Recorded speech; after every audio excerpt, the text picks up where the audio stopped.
afternoon, everybody. Welcome to the special Tuesday edition of Drive Time with Matty Ice. I'm here along with my good friend and kind of just basically becoming co-host at this point in time, Scooter Rivette. How are we doing today, Scooter?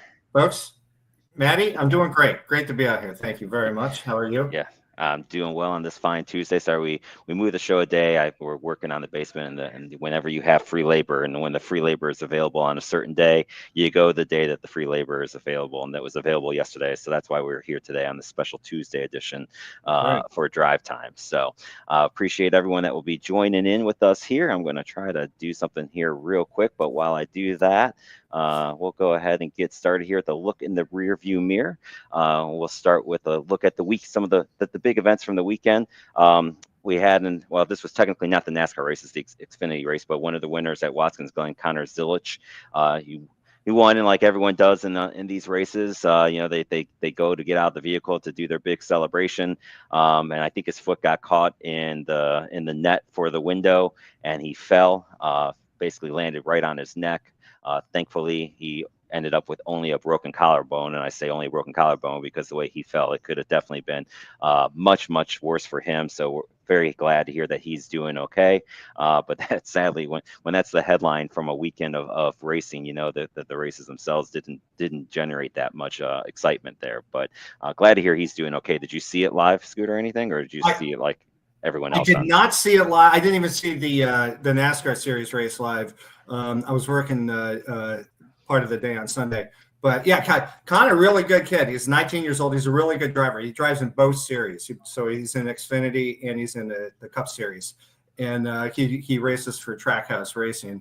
So that was unfortunate. I've always wondered, like, what would happen? Like, those guys get up there. They're like, woo. I've never seen anyone fall.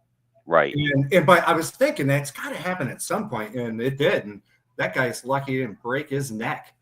Yeah, exactly. It's definitely a scary situation. And Yeah. I'm glad he's doing, okay with that all, because that definitely could just been a lot worse. We'll just call it what it is. So I'm glad for him, that he ended up being okay. Yeah.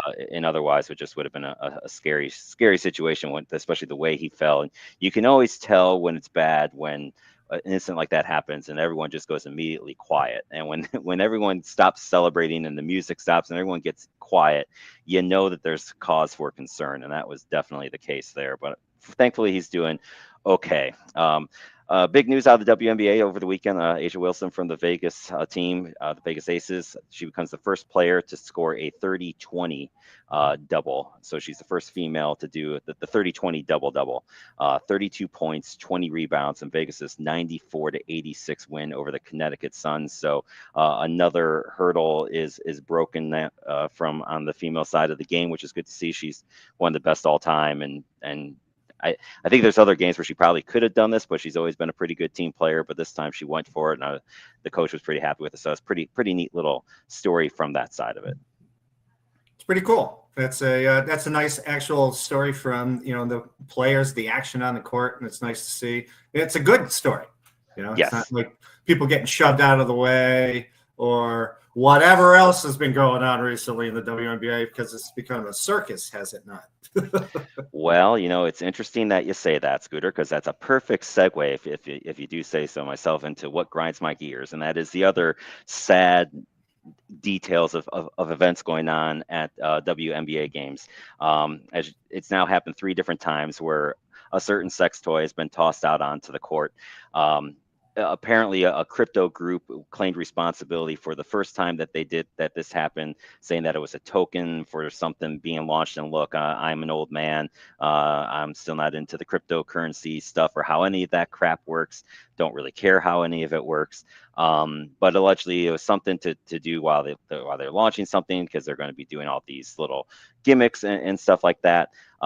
And then, of course, what happens with that type of stuff is the copycats start happening. And then, of course, it's happened 2 other times. I don't know if, they're saying that, they're trying to sell as well. This brought attention to the game, which, yeah, it did, but not the right kind of attention, not the attention that the players want. They want the actions on the court to be what brings the attention, not some dickhead, for lack of a better word, but I think that word actually kind of applies considering the sex toy that was being thrown out was dildos, right? So they are dickheads. So we'll go with that. So, these dickheads want to be assholes and throw these things Hmm. onto the court, and it just kind of pisses me off for many reasons. I'm not going to get into my personal life, but it's very easy for anyone that follows me. My family situation. I'm very pro LGBTQ, if I can get it out right. And so these types of things, there's not a doubt in my mind that they picked this toy for a women's basketball game for a very obvious reason. And it really pisses me off. That's just the only other way I can say it. Everyone that knows me knows I am not the biggest follower of basketball of any sort, NBA, WNBA. Just, if I had to rate the top four of the sports, obviously it would be my fourth. Okay. We all know that. That's not hidden. But it doesn't mean that I don't appreciate, where the women's game is coming and trying to go to.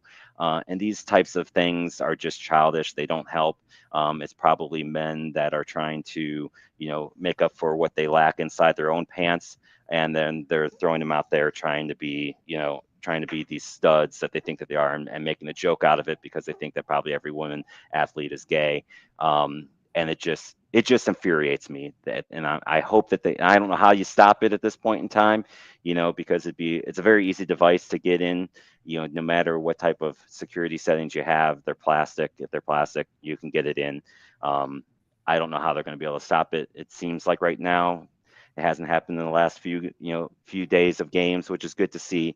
But it just honestly sickens me that this is going on and that people think it's appropriate behavior. And I remember the days when it used to be very popular for people to go streaking across the field, and the way they kind of nipped that in the bud was that they would stop showing it right on the TV. Like, you wouldn't see the person, they wouldn't break to the person, they just would say, well, some idiot, so that's kind of died down over the years. And I'm sure that's what they're going to probably have to start doing here. But these are all, of course, exploding on social media sites, and that's what this one group wants in the first place. So here we are with it, and I just hope it stops. That's probably where I'll leave it at, and not go completely off. And Ben says, was that a pun? It was not an intended pun, but once it came out, I think it kind of worked, and I realized, hey, yeah, that actually does work this time. So not a meant pun, but it worked. So that was a spear of the moment pun. Well, we've come a long way from fans at Joe Louis Arena throwing the octopus out on the ice. So. Right.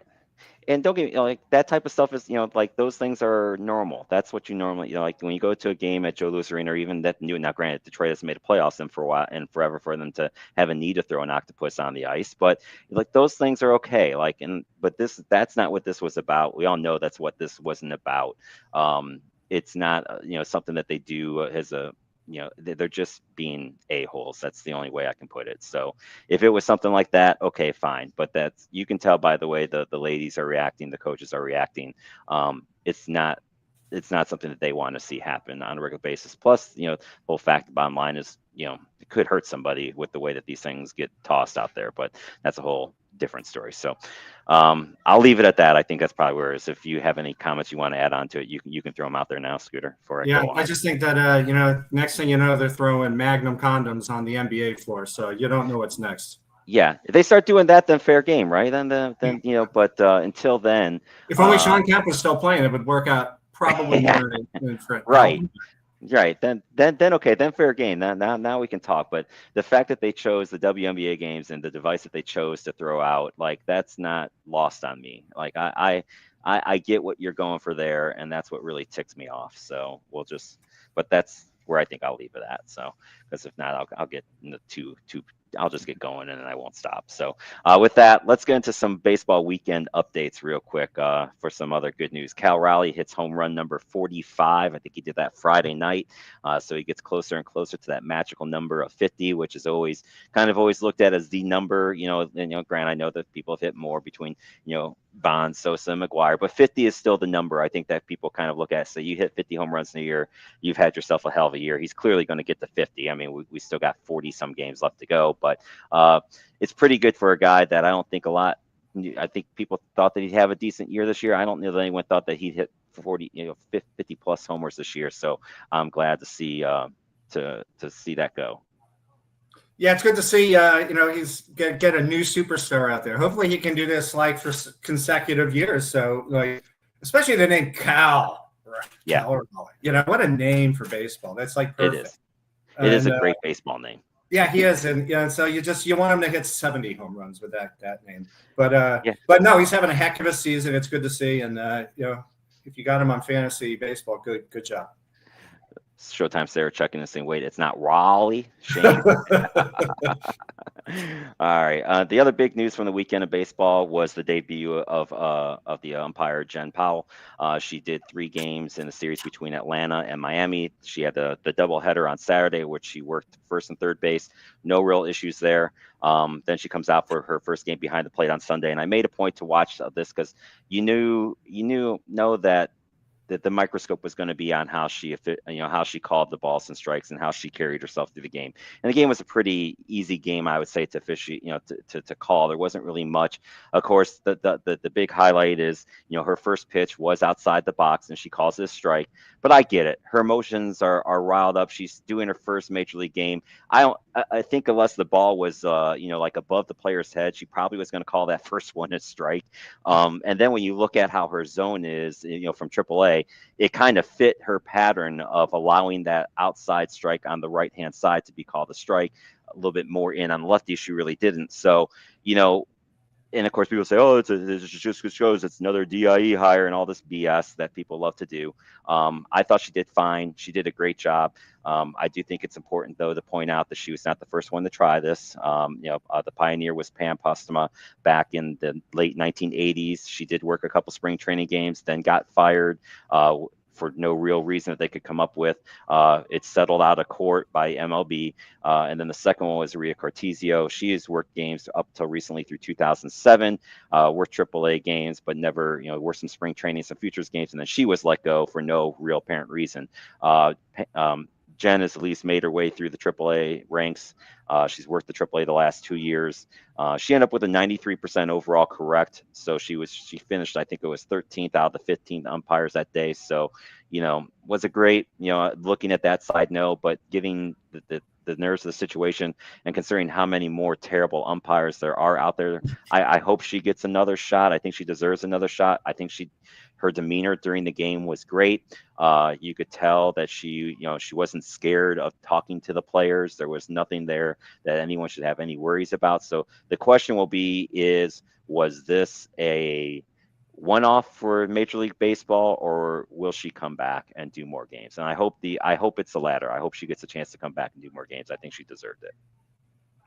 Well, if you look at like you did the same thing I did. I kind of watched her, the ones that the questionable, right. strike section. Okay, if you don't have the box, it's on the line. It's right there. Right. Like, okay, so they weren't exactly quote unquote strikes, but they're right there. And that's through several innings of the whole game. And she was consistent, right? She was consistent where she gave the strike, was consistent the whole game, and where she called ones that maybe were in the box that were balls, she was consistent with it. And I think as a ball player, that's really all that you ask for, is that her strike zone be consistent. And I think she did that. Her strike zone was consistent. And sure, like there's going to be bad ones that they miss, and they all do it. They all miss it. So there were a few bad ones that she missed, but she, it's his first game.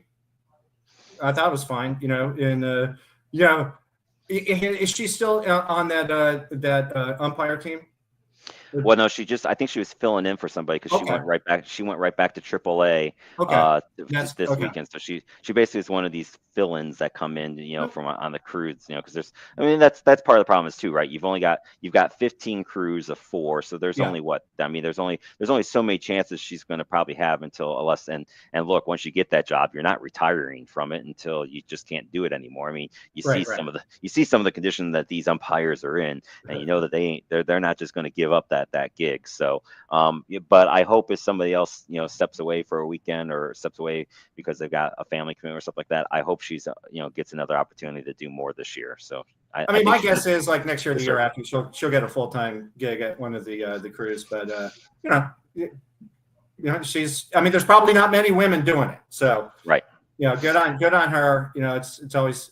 It's difficult. You're in a quote-unquote man's world. I mean, really, you are though. It's all the men are players, all the coaches are players, all the other umpires players are men, I should say. Or players, but they're men, and she's the one single woman. So it would be interesting to see like arguments in the future. Yes. Like how is that going to be handled? Because those can be brutal.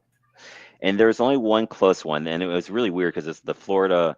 She called a ball four on an Atlanta batter, so he ended up walking, and the Florida manager was kind of yelling and screaming, and you could clearly tell he was saying something to her.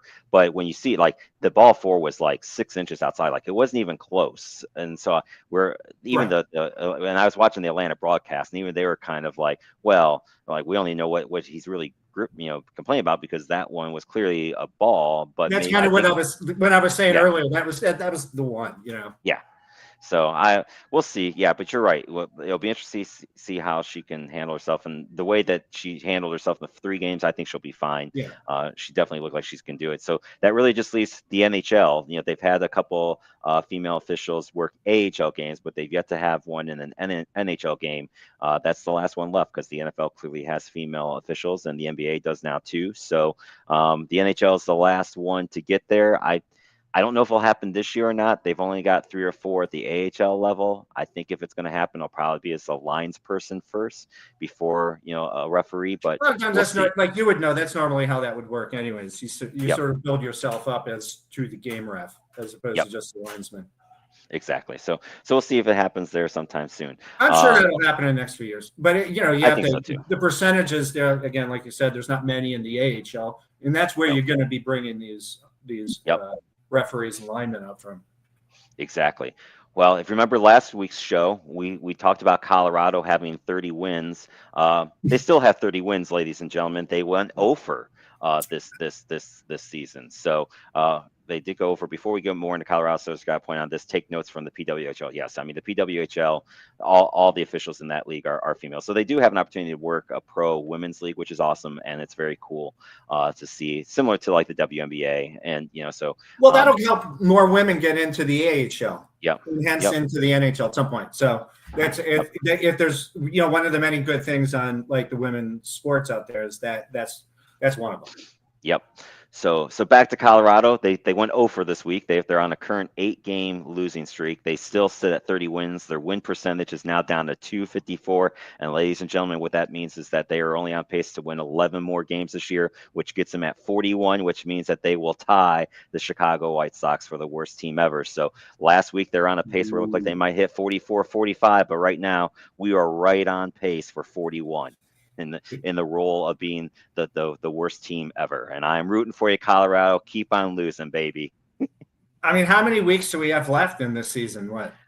We've only got like 44 games left, so we're getting down to like we're 7-8 weeks in the regular season because we're. If they're not getting wins and what? I mean, they're gonna get win next week. Yeah, maybe 2 the week after. You're like they're gonna make it close. I think so. That they're right on that pace. So because it's a lot easier to lose than win. Oh, yeah, that especially when you just have no. I mean, it's just what talent they had. They traded a couple of those players away. So I don't know where that team's going to go. It's going to be interesting. But yeah, so we're on pace to be the worst team ever. And being a Kent State grad, watching my Kent State football team, I can appreciate teams that suck. So I'm right there with them watching it. So with that, let's take a look at some of these races because there's been some interesting movements since our last show. Even like if you recall, last Monday, the Mets were only a half game behind the Phillies. They are now 6 back. The Mets have also gone on a real bad streak. They've lost 7 in a row. Phillies won 4 in a row. So Philly has now opened up a 6-game lead in the NL East. The NL Central, the Cubs haven't been playing bad, but Milwaukee's won 10 in a row. So their lead has gone from 2 games to 6.5 over the Cubs. And then the NL West is the only one that's really got that potential of going right down to the wire, which is probably surprising everyone because you look on paper and LA should be killing everyone, but they still got a lot of their high money players are just now starting to come back. So, and San Diego, they made a lot of good moves at the deadline, so they're going to probably be right there with them. So LA and San Diego, there's only a game separating them on the division side. Sorry, my cat Peeve decided that he wants to be in this show. So that's going to be interesting there. Any thoughts on the divisional races? I'll pull up the wild card next, but anything on how the Mets have just fallen apart or the Brewers are just on this rampant hot streak? Well, I mean, the Brewers are they're sick right now. In the Mets, I mean, I think we all said that's probably going to happen, and they're going to, Philadelphia is really jumping up there. But what I like to look at is kind of right now at the losers of this, and the big, like you can look at, I don't want to say lose, like St. Louis Cardinals, they're a winning team, but Yep. they're almost in last place. Yeah. And normally St. Louis is always kind of in first place. Okay. Yep. So then you look at the Braves. So the Braves, they just won a World Series a few years ago.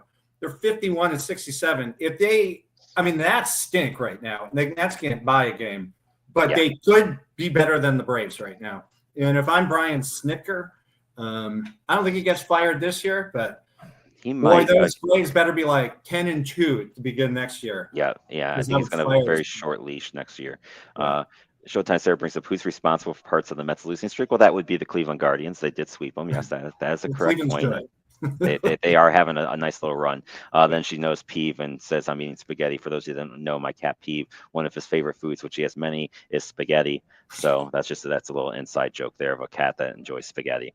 So we take a look at those wild card standings, and they are right now the three teams in are the Cubs, San Diego, and the Mets. So the Mets have gone on this losing streak. They're still fine, but the Reds have closed the gap. This was a 4 to 5 game difference going into last week, and now you got Cincinnati sitting there at 2 back. The Cardinals are sitting there at 3 back. The Giants are still hanging around. Oh, I hit the wrong button there. I went one up too fast. The Giants are hanging around at 4.5 out. And I even left the Miami Marlins, who kind of, they got up to 500 last week. They've slowed down a little bit this week. In Arizona, they're only 6.5 back. So you get on a nice winning streak, they might still have a chance at this thing. So the question will be will the Mets? I don't necessarily see the Mets falling completely out of this. I think they're going to right the ship, but they better get going quickly here, because you got some teams playing good behind them with the Reds and the Cardinals. Like you talked about, the Cardinals are back up to above 500 now. Mm-hmm. Yeah. So the Cardinals could be back, but I'm really interested. I'm glad you put Miami and Arizona in there, because that's really interesting to me. Because we're still in mid-August. Yep. Like early mid-August. So 6.5 back. All you need are teams to flounder. You can jump in there if you put on a little streak. And, I kind of use 8 games as my cutoff. I use that 8 game mark as my cutoff, and these. But 6.5 is right there. And the Marlins are good. I think Arizona is starting to be good again. And they're not a bad team. Like I said previously, like they've really been there. They're an 81 game plus team winner. But those would be interesting. The others should take care of themselves up there, because they're all pretty good. But I guess the Mets are kind of free falling. Yeah, San Diego's 5.5 clear that last wild card spot. That I just can't see. I can't see San Diego falling that far back. The Mets are the only team that could maybe fall out of it, and I still would be shocked if they do. I think the Mets are going to right the ship, and they just got too much talent on that team to not get it going. But the pressure. Sometimes the pressure of being a New York team can get to you, and we'll see. We'll see if that's the case there. Maybe there's a little Cardinal magic in St. Louis. There could be. It wouldn't be the first time that they've done it, that's for sure. In the AL, it's kind of interesting. It's a bit similar. The East, you've seen that lead increase a little bit, because Toronto's been playing really well. They're up to now a 4.5 game lead over Boston. The Yankees are kind of floundering. They've won 2 out of their last 3, so maybe they're kind of getting back to it again. But they were on a nice little slide there. They're 6 out from the AL East. The Central, the Detroit's lead is down to 6.5. It was 34 days ago over Cleveland. So Cleveland is coming. And what's interesting about this race is Cleveland and Detroit have 6 games in September. So if that number stays 6 or lower, that's going to make for a very interesting they're basically on back-to-back weekdays. They play Monday through Wednesday, I think, in Detroit.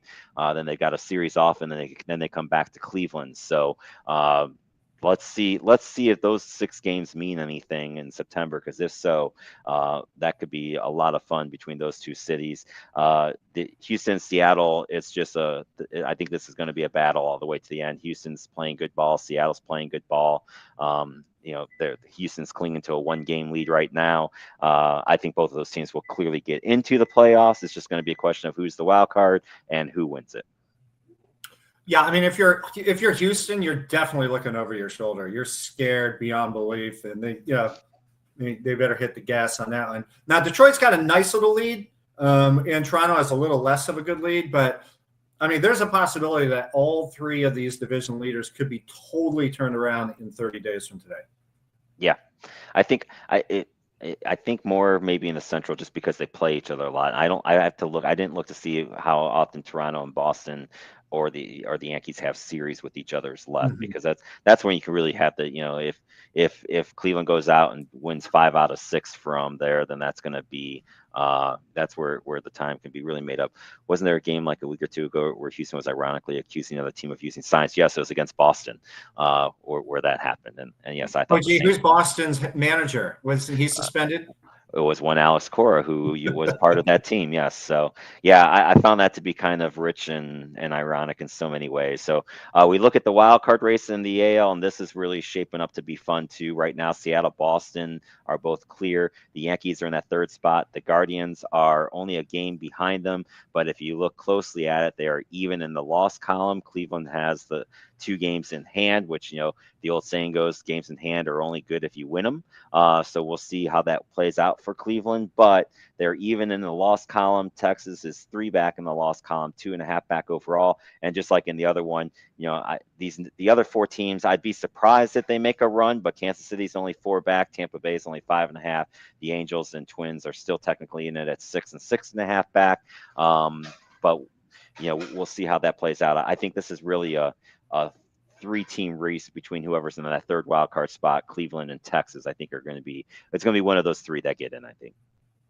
Yeah, and as opposed to what I said about the National League, I just don't think Kansas City, Tampa, LA, or Minnesota, even at 6.5 under, they're not as good as the teams above them. So right.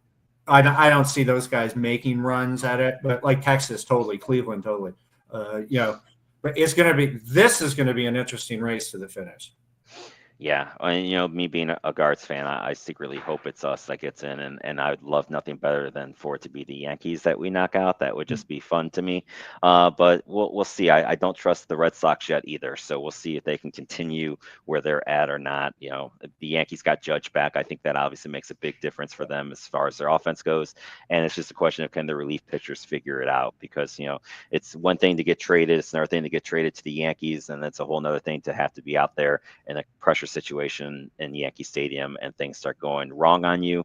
They can spiral out of control quickly. So I think the Yankees going on a road trip might be the best thing for them. And after they finish up the series against Minnesota, they go on the road for about 6 games, and that might be a recipe for them to get better, because you're not going to have that crowd just the first time one of these guys gets up a hit immediately starting to boo, and that might be exactly what they need. Mm-hmm. I'd agree. All right, so that takes us through all the baseball stuff. Let's take a look here. The AP poll came out in the College Top 25, and I remember right at the end of the show last week, the coaches poll came out. So I got them up here side by side. Both polls have Texas at 1. Ohio State and Penn State are flip-flop. The coaches poll, Ohio State's 2, the AP poll, Penn State's 3. And then basically 4, 5, and 6 are kind of in different orders in both the polls. Both polls have Oregon and Alabama 7 and 8 and 9. Basically 7 through 10, they all are the same. Oregon, Alabama, LSU, Miami, and Florida. Even through the top 12, you got Arizona State and Illinois the same, South Carolina the same, Michigan the same. Then you get a little bit of changes. I don't really think that this is a surprise to anyone. I'm kind of waiting to see for Ohio State. I know that they're defending champs, so you probably get a little bit of love just because of that. But they got a lot of turnover in key spots, including their defensive coordinator who went to Penn State. So we'll see. And of course, that first game they get Texas right out of the chute. So we'll see. I'll feel better about Ohio State after that first game, and we see how that goes, because I have a bad feeling it could go bad for them. But you never know. What I love about these polls is I always go to the bottom. I want to see who else is receiving votes, like in the coaches poll. Somebody gave Buffalo a vote, and Buffalo is terrible this year in the MAC. They are not going to win anything. So I want to know what coach wanted to have fun and put Buffalo at 25th place. The Buffalo coach. Yeah, maybe so. That'd be the only thing that would make sense to me, because if any team in the MAC deserves votes, it's the one on the AP side, that Toledo. They got 13 votes. Toledo's by far going to be the best team in the MAC this year. They could surprise some people. I was glad to see JMU get some love. I think that they could be sneaky fun and good this year. I know your boys Liberty got some votes in one of the polls there, wearing the shirt loud and proud. I don't know, did they get any in the? I know they got some. No, they didn't get any coaches. Yeah, which is interesting. I thought that they might as well. So I always like to look at those to see, okay, who are some of the teams that maybe are on the outside looking at it. It's good to see Army. Army got some votes in both polls as well. So we'll see what happens with Army, and I think and Navy did as well too. So to me, what was really interesting? What was really interesting are that both of the polls are pretty much. I mean, here and there's a little differences on the top 25, but the one thing that's interesting is the AP poll doesn't have BYU in, right. And the coaches poll doesn't have Oklahoma in, but they have them in each of the other polls, but both are the 26th ranked team. Yeah, and it's interesting because, I mean, Oklahoma's up they're 18 in the AP and basically they're 26 in the coaches poll, and BYU is 23rd in the coaches and what would be 26 in the AP. So yeah, it's interesting that Oklahoma is that much higher and wasn't in the top 25. I think Indiana's a sneaky, like they're 19 and 20 in these polls. I know people have a lot of feeling about Illinois being good. I'd watch out for Indiana. That's the team in there. And well, Jeff, we're going to save this. Don't you worry. Before I guess we'll have to do it. We'll do it next week's show. I'm going to have the countdown will be on just like it is for Colorado. It will be on for Kent State because I think we're at a 20 game losing streak, and I think we play Mercyhurst the first week, which is a Division II team. Now, before you say, well, then they should win, we lost to a Division II team last year in our over season. But I don't know if Mercyhurst is a decent Division II team or not, because if they lose that game, then we go off and we play three of the big boys. We could easily get to 25 game losing streak for Kent State football if they don't win this first one. So we'll dive. We're going to have a whole segment on Kent State football and how terrible it is. Don't you worry about that. Do we think Bill Belichick will destroy UNC, or is there hope? UNC is already trying to figure out budgets just from his paycheck. Sounds like a disaster. Yeah, I don't know how Belichick and UNC is going to go. It's going to be interesting to see if I think the whole thing that they're hoping of is because UNC has a hard time drawing people. I think they're hoping for him to put butts in seats, to borrow a term from Shorzy. I don't know if he's going to put butts in seats at UNC or not. So we'll see. I root for it going poorly, but we'll find out in the first few games if it does or doesn't. It's kind of like the Deion Sanders to Colorado that, like, how's that going to work? How's it going to go? And then, like, he crushed it immediately. Right. So it should be that'll be an interest. People are going to be tuning into UNC to see what's going on there. So they're gonna be a known team this year. Chip puts in, we're talking some more about good old Kent State football. Only shot to win is game one. They could maybe beat UMass. UMass is another team that's coming into the MAC this year. They are equally not that good. And even though Akron has improved a little bit, Akron is still terrible. So those are the only games on Kent State's schedule that maybe they could win, but I'm not confident on any of them. Chip says lose by 75 to the non-conference teams. Yeah, that's definitely going to happen. I think they play Penn State this year. So when they go to Happy Valley, that's not going to be pretty. By 35 to conference teams also could be true and pathetic. Yes, we are a pathetic football team. That is for sure. There's just no way around it. So there's a quick little look at the college polls. As the first weekend is that first week, the last weekend in August, we got some games. We'll start previewing that. We're almost there. I know. I guess we'll have to do that. We'll have we'll have a show on the 25th or 26th. We'll have to do it. We'll see. Somewhere around that time is when we'll be looking at that show. We'll get into the first weekend of some college football. All right. So NFL preseason week 1. What do we learn? There are a few quarterback. The guys talked about this on Sunday, and I know there's a lot of concern for how the Commanders performed. I'm not a big believer. I don't get emotional about week 1 results because some teams play their stars. Some teams, for a quarter, some teams don't play them at all. Some teams, if they do play everyone, they're playing a very vanilla, passing game, rushing game. You're not going to be trying your trick plays. Or anything like that. So I just don't read a lot into week 1 preseason results. Shadur Sanders had, a couple of the rookie quarterbacks had some good games. Shadur Sanders did. The guy from the Giants, why am I not? Jackson Dart had a good game, and Daniel Jones did for Indy. Not that he's not a rookie anymore, but I think it's kind of like his second chance that people are rooting for. Cam Ward had a good day for Tennessee too. So some of these rookies showed some signs, but again, it's week 1 of the preseason, folks. So, I look more for the injuries. We did have a sad injury in that Alexander Madison, who now is with the Miami Dolphins, torn ACL in the preseason game. He's done for the year. That's kind of you really, if you're one of these teams, you're just hoping to get out of these preseason games without the injuries. And Miami's already got the first big injury hit. I think I saw Love got injured for Green Bay, but it's on the non-throwing hand, and that doesn't seem to be too serious. So that's it. What are your thoughts? I know you're a Commanders fan. Are you worried at all about what you saw from your team? So I got a few notes from around the league, but the Commanders, boy, the Patriots first team really beat up on the Commanders second and third team, I'll tell you that. But the one thing I did get out of that was that Washington's receiving core is awful. Okay? Like minus like Debo and Terry. Right. So if you're Terry, you're like, this should help. Yeah. And it really should. Like, it should really, like, let's do this thing now. Okay, let's cut the crap. But at least he was meeting with Peters today on the field. They showed him, so that was really good to see the two of them, the general manager, talking to each other. But I mean, that's the only thing I can pull out of that game. Yep, I think is bad right now. I think that's a good pull. And so you'll go with that. But you were saying the Giants, Jackson, he looked great. Got to sign Terry. Jackson looked great. Big question. Malik Neighbors' toe. He's not playing. He's not practicing. He's got a toe issue, which is a problem for wide receivers. It can be. I think if it was a regular season, I think he'd be playing, but there's no reason to rush him. So true, absolutely. But we would think he would play. But we've seen. I think Terry's been out of a toe injury before. True. So you can't press off of it. It's horrible. But Shadur Sanders, if I understand it's the first game of preseason, but if you're a quarterback and he handled that pretty well, like really well, I think they got something there. So that was a good pick.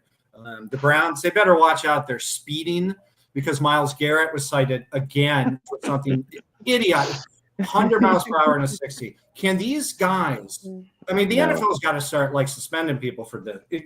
He's got like 7, like not like Dewey's, but like all sorts of speeding, including he flipped a car.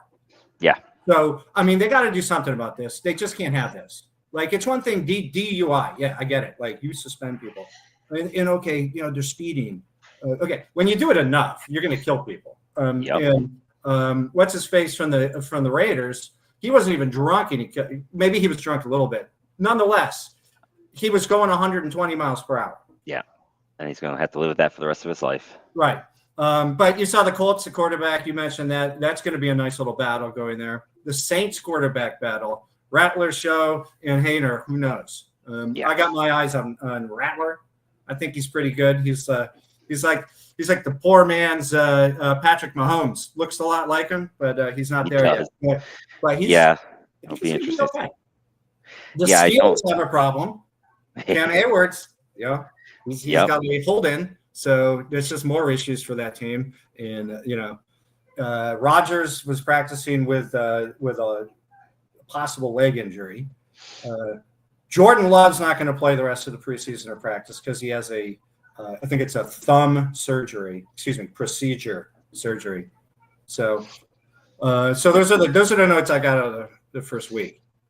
Yep. See, Sarah put in Chip, what's your college team? He did go to Kent State. I don't know if he's got an official team that he roots for or not, but we just complained about Kent State football because we both went there. And then he put in there, got to sign Terry, which we all agree on that. And then the rest of the game doesn't matter with not playing anyone. And I probably agree with that too.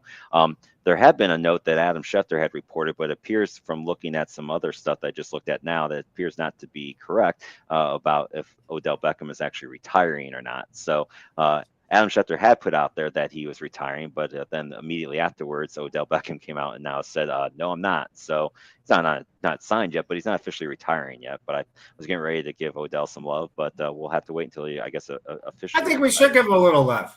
Okay, go for it. Yeah. I mean, he may not play again, but people will be as the Hall of Fame. He had some injuries here and there that took him out, and he was a really great player. But 575 catches, 7,900 yards, 59 touchdowns. I don't know if they get you in. He has Super Bowl victory. He had a touchdown in that Super Bowl. I mean, he did have an ACL tear in that Super Bowl, but he had a touchdown in the NFC Championship game to get them in. He had a really key catch on the final drive of that tied the game up. So that was good. He is also arguably the NFL's greatest unimportant, most overhyped catch in the history of the league. It's a great catch for a 3-7 New York Giants team as a rookie. They lost that game, by the way, and they went 3-8 after that. Or excuse me, they became 3-8 after he made that catch. So, I mean, a catch is just a catch. But and then he had his the boots on the boat situation, and that was an interesting one where they're all getting ready for the Packers. And then that didn't work out. And then, but it's interesting. His father was a running back at LSU. I didn't know that. And even more interesting, his mother she was in a track, and she won 3 national championships with LSU, to the point where I guess a few years ago, I guess when he was a rookie or something like that, he wanted to take his mother on in the 40-yard dash. And something occurred where it didn't happen, but that would have been great to see. Chip chime in just real quick. Good show. Got to sign off. Scooter, Matty, take care, boys. We'll talk to you later there, sir. Up here, too, he's talking about, because Sarah had asked him, Kenner, Miami, growing up, watching Miami with my dad who went there and played baseball there. So that makes sense there. And then I had this one up here. Let's see here. I can put this one back. You just said it because of the Super Bowl, Anthony checking in, and that he's a Giants player. I think OBJ gets to the Hall of Fame.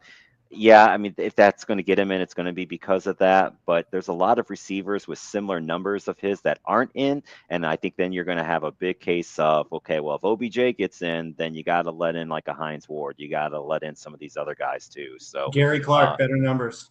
Yep, exactly. There's all those type of guys out there that aren't in right now that if he gets in, I think you can make a very strong argument for.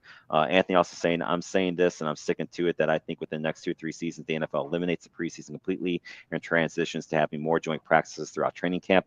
I definitely think you're going to see the joint practices. I don't know if you'll see them get rid of all the preseason games. I could see if they expand the season.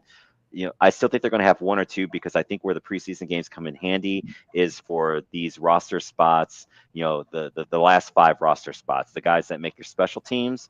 I think that's where those one, and the owners are still going to want 1 preseason gate where they make the money off of 1 preseason game at least. So I don't know if that will ever get rid, but I do think that we're going to see 2 preseason games, one for each team, and maybe the Hall of Fame game, because that. Yeah, I think it's like between the 2 of you. But what the NFL really needs, I think we've spoken about this before, is they can't charge like $80 for a ticket to go to a preseason game and then $50 to go parking. It's probably worse.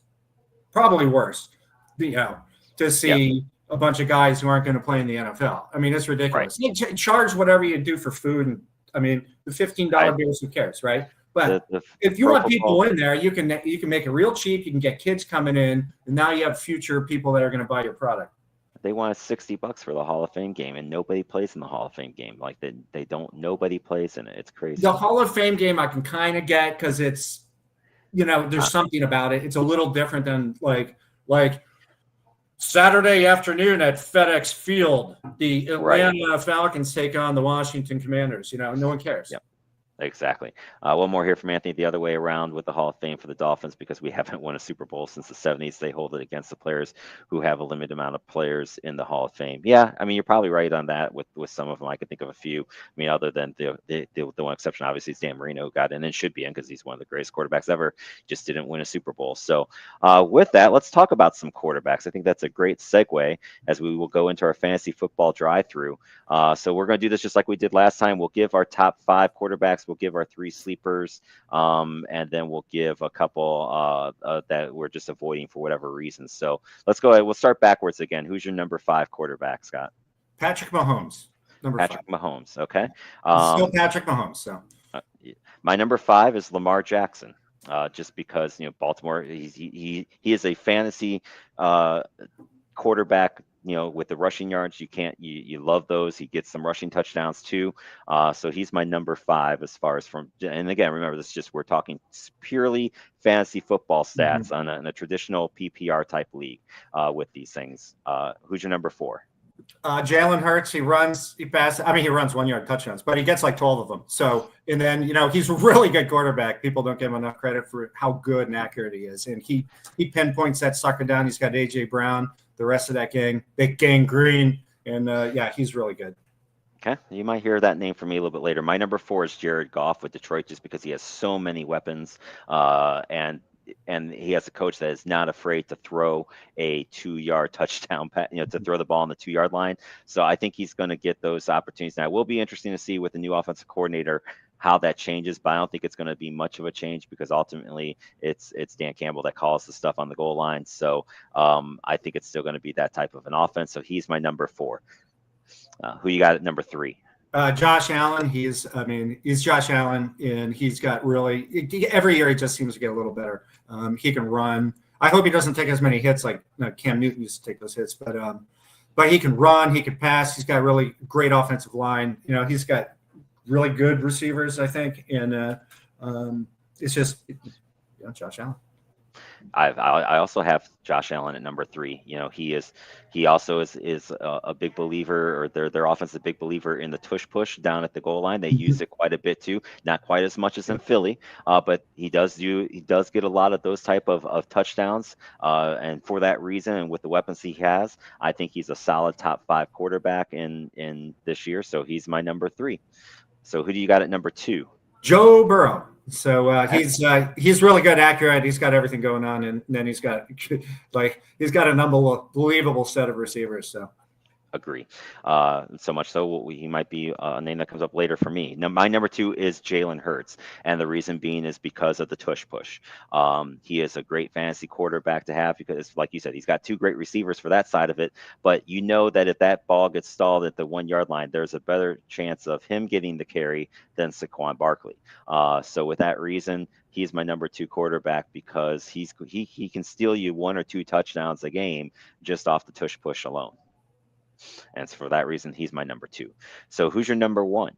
I got Lamar out there. I mean, he's just so good. I mean, as a quarterback in general, he's great. You want him on your team. But I mean, the dude could pass. His running is just sick.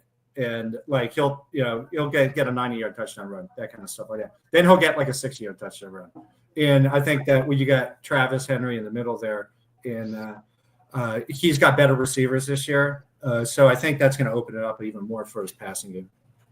My number 1 is Joe Burrow, the guy you had number 2, and for the simple reason is he has the best 1-2 wide receiver duo in football with them, with Chase and Higgins. And then I don't trust Cincinnati's defense. I think their defense is not going to be good again this year, which means I could see Cincinnati in a lot of 35 to 28 type games, which means he's going to have plenty of opportunity to throw those touchdown passes. So that's why he's my number 1. Anthony gives a top 4 for him. His top 4: Pat Mahomes at number 1, Herbert at number 2, Allen at number 3, and Jalen Hurts at number 4. So I can't go wrong with Pat Mahomes, but I'll give you, he's going to be on a list that might surprise some people for me here later. So let's go into some. But here's the thing: Joe Burrow and the Cincinnati Bengals, they better start out hot this year, because that coach is on the hot seat for sure. Yeah, they're 10-14 when Joe Burrow's the starter, and in the first month of the season, and they're 7-14 without Joe Burrow starting under Zach. So right. Yep. And so let's go into some sleepers. Who's your first sleeper? My first sleeper. Are we going 3, 2, 1 or 1, 2, 3? Whatever. I didn't put these in guys, any whatever. order. Okay. So Kyler Murray, supposed to have a questionable season this year. I think he's going to be a great pickup. Okay. My first sleeper is Geno Smith in the Raiders, because he's got, I think a lot of people are a little down on the Raiders this year. But as far as I look for quarterbacks, that we're talking about, that maybe you can get, maybe you decide that you're just not going to spend on a big quarterback. I think Geno Smith can get you some decent numbers. He's got a great tight end. I think back at the wide receiver spot is going to be good. And he's, and Pete Carroll's never been afraid to throw the running ball to the running backs. So I think Geno Smith is going to put up some decent numbers as far as that from the quarterback spot. Oh yeah, I'd agree with that. Okay, who you got for another one? Dak Prescott, everyone, he's always down and out. He's always going to get injured. But I think Dak, he'll have a good season this year. He's got some really good receivers. The offensive line's okay. Well, questionable running back situation, which may mean that he has to toss it. And never mind Turd Ferguson. My other sleeper is a Justin Herbert, who Anthony had in his top 4, and I have him as a sleeper just because I don't think he gets the picks. Like he's not coming out in those first 3 rounds like other quarterback, like the other top guys are. So he's a quarterback that you can probably get in round 4 or round 5 of a 10, 12 team draft, and be really happy with. So that's why he's not. I don't really know if he's technically a sleeper, but that's why I kind of put him in that list, because in a lot of drafts he's just not going where the Mahomes, the Burrows, and the Hurts, and the Allens, and the Goffs are going. You can seem to get him a round or 2 later. Yeah, and then there's the thing with like his coach being Harbaugh Jim being Harbaugh, yep. the running backs coach, that kind of thing Right. like that. So I mean, I get that. Like I think in fact he's almost in like the 7 to 10 range in fantasy football in Yep. picks and stuff like that for quarterback. So I get that totally, absolutely. Yep. All right. So who's your other sleeper? My last one's JJ McCarthy, Minnesota. Okay. He's got really good receiver. Obviously, he's the second best fantasy receiver out there. That doesn't hurt at all. But I think he's an amazing athlete, and he doesn't just hand the ball off. He's a really good quarterback. So I think that this will be one of those later rounds because people aren't going to be like, but if you pick him and he's your backup, you're going to be like, ooh, maybe I got some trade bait here. Well, and that's why my other sleeper is Aaron Rodgers with Pittsburgh, because he's not going in a lot of drafts early. I'm not saying that he'd be my guy to start, but would he be a guy in the very late round that you take a flyer? Because Pittsburgh does have some weapons to throw the ball to, and I don't know how he's going to do there or not. But he's not going in a lot of these leagues until very, very late. So we'll see how that goes for sure. I don't know, I don't know why, but that's why I have him as a sleeper, because he's just not going in most these. He's either going undrafted or very late. I would take a flyer on him to be my backup and see what happens. Okay. All right. So, Anthony, yes, I will read your question to Scott. I'm going to do that once we get done with all the quarterback talk, because it'll be a good way to end the quarterback talk here. So, yes, I will. You guys also gave me some sleepers, so let's read these real quick. Anthony's sleepers are C.J. Stroud and the quarterbacks that were drafted in the 25 draft. C.J. really, he's good. Yep. Well, CJ let me down last year, but I think that's a lot dealing with Houston more than anything. Vic has Bo and Drake for him as the sleepers. I think those are solid picks as well. So with that, let's get into guys that we are going to avoid. Let's do these ones rapid fire, Scooter. So give me your 3 guys that you are avoiding, and then we'll kind of go from there. Aaron Rodgers, Tua, Matthew Stafford. So that's interesting. We both have Tua on our list, and I think it's the same concerns. He's a great quarterback, but he just is injured so much. I'm sure Anthony I know he's a Dolphins fan. He probably would agree with that. If he plays, he's great, but let's be honest, he's 1 hit away, I think, from really having a serious concussion issue. So I almost kind of wish he wasn't playing just for that reason. But yeah, and he should wear the Spaceballs helmet. Dak is on that list for me because of the injuries in the past. I just don't trust that he can stay healthy. And the other one is one that you guys had as your top 5. I'm not touching Patrick Mahomes this year. Something tells me that this is the year where things start to slow down a little bit for that Kansas City offense. He doesn't have anybody to throw to, really. That's amazing. And I know he's got a few guys, but I think this is the year where you start to see Kansas City come down, and for that reason, I'm not touching him. Unless, now don't get me wrong, if Pat Mahomes is sitting there around 7, yeah, I'm taking him. But at where he's going, I'm not wasting a 1 or 2 round pick on him. So a few of these here questions. Anthony's avoids Tua, Rodgers, and Sam Darnold.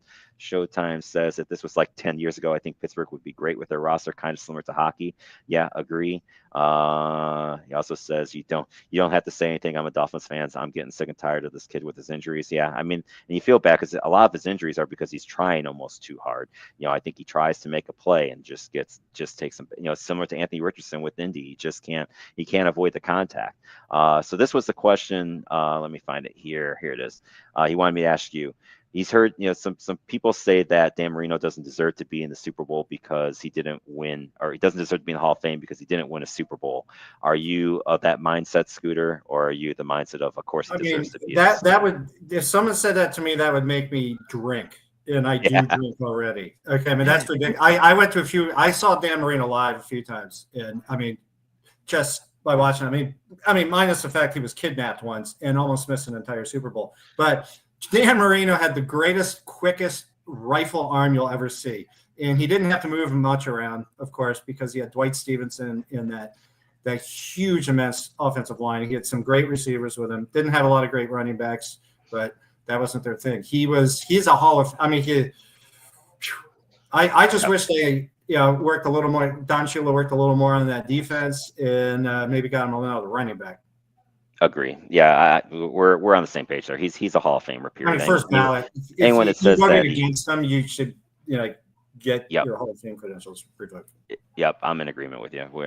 He's a Hall of Famer. Period. Anyone that says that he isn't because he didn't win a Super Bowl doesn't know what the hell they're talking about. All right, so let's get into some running backs. Let's go ahead. Who's your number 5? Christian McCaffrey. Okay, he's my number 3. He's a little bit higher for me. My number 5 is Derrick Henry, just because I think a lot of people last year thought that he was gonna have a collapse a little bit, but he showed that he still got it. And man, he's gonna get those goal line carries in Baltimore. He's gonna be a touchdown scoring machine. So he's my number 5. Who's your number 4? King Henry's my number 4. Okay.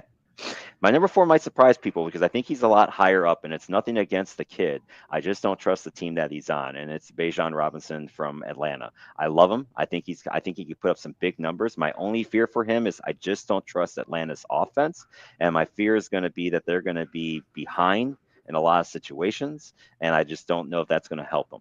I hope I'm wrong because I know a lot of people are high on him and taking him high, but for that reason, he's my number 4. I get it. Who's your 3? Bijan Robinson. All right. but I think in kind of reverse a little bit on that. I think that's going to open up Bijan, and the dude catches and he runs like he can do it all. He could be arguably the best running back in the league.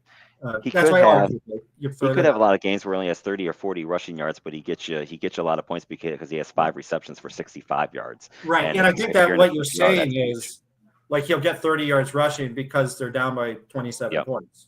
Yep, exactly. I don't think that's going to happen this year with Penix, but I think that Penix is doing really well with his receivers, and I think Pitts, maybe he'll finally have his breakout. But let's hope. Yeah, I hope so for him. I like him. I just still not sure that I trust him to be putting him in my top 3. My number 3 is McCaffrey because with him, I'm not concerned about that injury coming back. I think that was kind of a fluke off injury year for him. And he's still same reason. He's a PPR machine out of that backfield. So for me, I have him at number 3, trusting that he's not going to have to deal with the injuries this year. See, I am at 5 because you can never tell.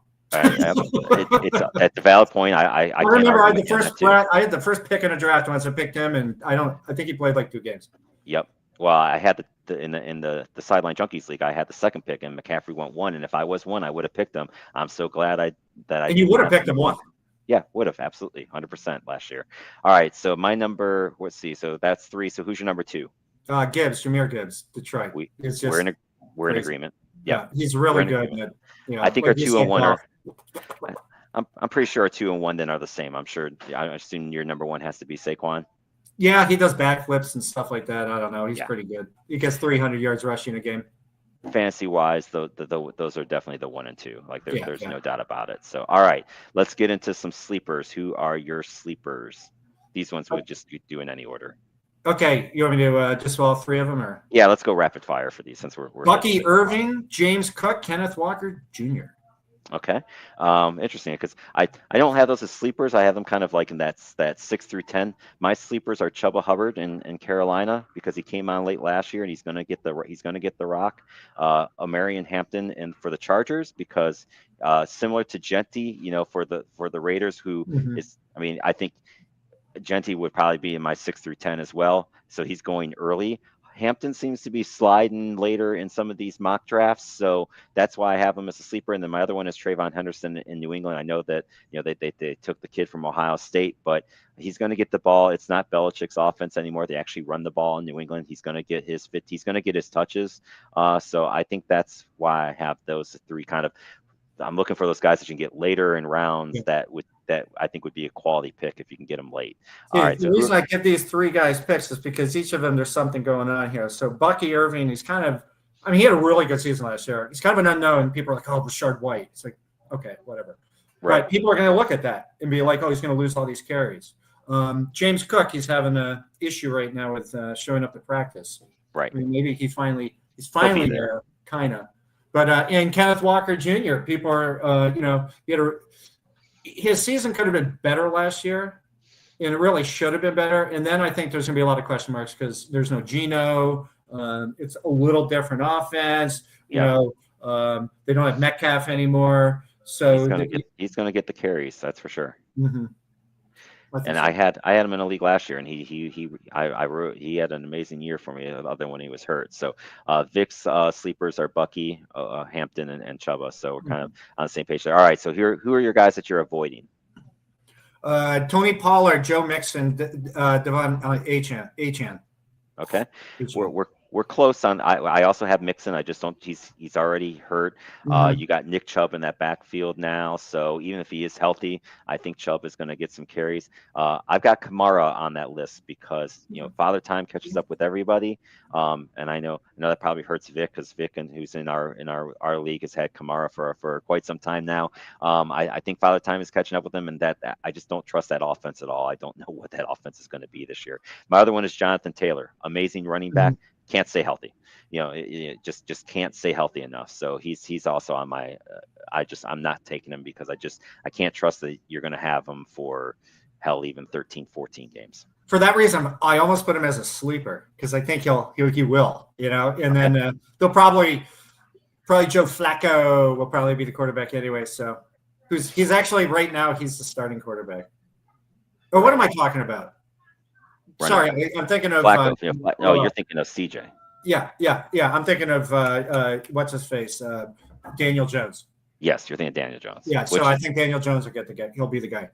I think, if he's not the guy for week one, he same thing. Anthony Richardson will be hurt at some point in time. Right. It's just a question of when. So, Flacco's been around so long, I'm confusing his teams.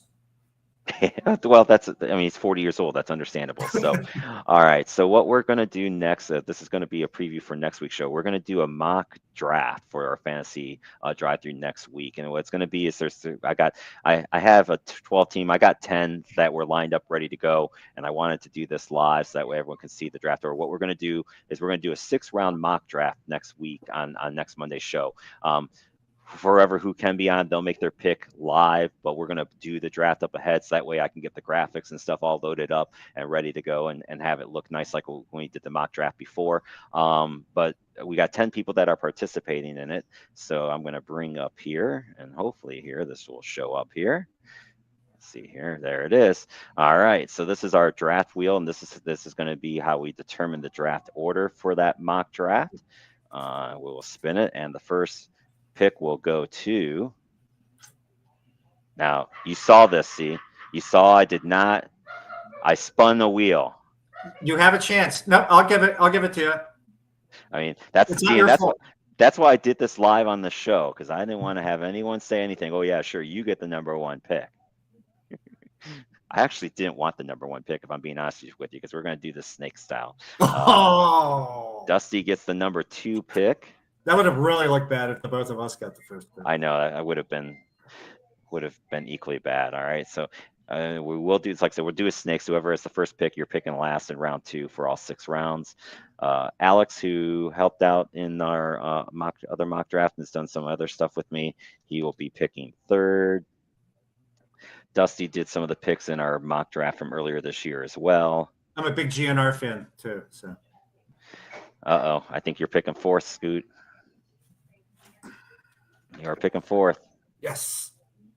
That's not a bad spot, actually. All right. Our 5th pick will go to. It looks like Chipper is going to be 5. He was making comments earlier in the show. Watch.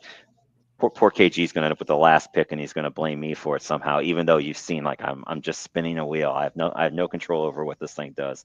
Marcus is going to eke in. That was close. That was a close one. Marcus will be picking 6. And so let's get his name out. All right, this is going to be the 7th pick. I mean, we're only picking 6 guys, so all of our teams are still going to be loaded. That's for sure. Looks like I think it's going to be Pat at 7.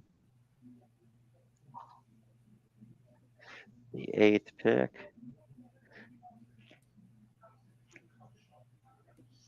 will be. That looks like it's going to be Vic. It's going to be 8. So see, it's either going to be Nancy picking 9th or it's going to be KG picking 9th. We'll see. I kind of wanted to pick 10th now, just because then he'll be mad at me. It'll be funny. He'll be good. It's a good show. Nope, he's going to be 9th. Okay. Well, so much for a good show bit. So he's got 9. Nancy's got 10. So there we go. That's those are great landing spots, though. Yep. Because you got 2 picks almost right in, either next to each other or almost next to each other. There's a lot you could do there. I like those picks. I think so too. So there you have it, folks. That'll be the order of how we do the show next week. So that will be on next week's show. Anyone that can join in, it'll be fun just to kind of see where it goes. Where is Jack? Jack didn't do it. So this one again. This is just for my show. It's just a mock draft of 6 players. So KG signed up to do it. Jack will probably be in the real one that counts for something. So this is just for fun. Jack lost out. He didn't. He was too late. There we go. Sorry, I had to open up a can or a bottle, whatever those things are. So there we go. All right. So that's it for this week's show, folks. I appreciate everyone joining in. Real quickly here, Pretenders and Contenders were on last night. If you didn't get a chance to catch that show, he did a really good job. I love what Coach Devon talks about, because he gets into a lot of the nitty gritty stuff of NIL deals. He had a kid on that played basketball, but because he's a shorter one, didn't have the opportunities at D1 and stuff like that, and kind of how then even now, if he does do well, where it's just going to be hard, because now these teams are signing guys to, looking through the transfer portal instead of signing players. Just really, really good insight that he had on that show yesterday. So just want to give some flowers, as we like to say on here, to him for a really good show yesterday. The guys, Tuesday Night Flight, those should be coming up sometime around 8 o'clock. That's when they usually start up, 8:15. And then we have the passenger seat on tomorrow night. I can't remember who he said he's going to have on there. And then Thursday night throwdown, the WrestleManiacs are on Saturday, and then the guys come back on Sunday morning for the Sunday morning rise. So, ladies and gentlemen, this is the place to be. Anthony, appreciate all your comments. Vic, Sarah, Showtime, Sarah, Chip, I think you guys all had some good comments. I appreciate it for sure. Oh, hold on here. There was more here. Benjamin was in. Yeah, let me get here this one here real quick. Off topic, with Taylor Swift announced her new album on the Kelsey Brothers podcast. There you go, breaking news. We got some breaking news for that. You got to have that. It's important to have that there. So that'll